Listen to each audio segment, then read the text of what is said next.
Hi and welcome to John's Maths Book. In this video, we'll be exploring another key concept in mathematics. If you find this tutorial helpful, then please show your support by subscribing, liking, and leaving a comment. Your positive engagement helps me create more content and allows me to bring you more valuable maths lessons. Without further ado, let's go over to the whiteboard. Let's look at how we evaluate the indefinite integral of secant theta d theta.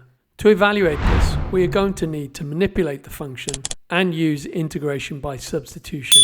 Let's begin by multiplying both numerator and denominator by secant theta plus tan theta.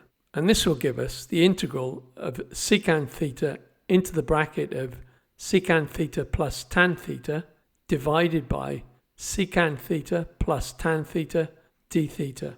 And if we expand the numerator, we have the integral of secant squared theta plus secant theta multiplied by tan theta, and that's all divided by secant theta plus tan theta d theta.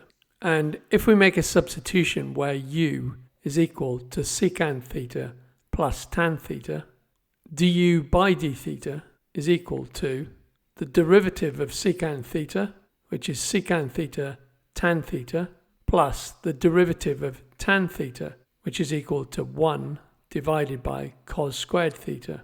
And now, if we use the trig substitution where 1 over cos squared theta is equal to secant squared theta, it follows that du is equal to secant theta multiplied by tan theta plus secant squared theta d theta.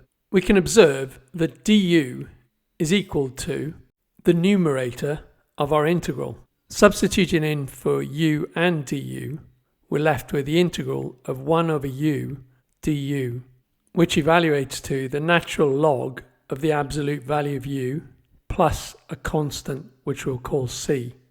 And replacing u with secant theta plus tan theta, we get our final solution, which equals the natural log of the absolute value of secant theta plus tan theta plus a constant of integration which we'll call c.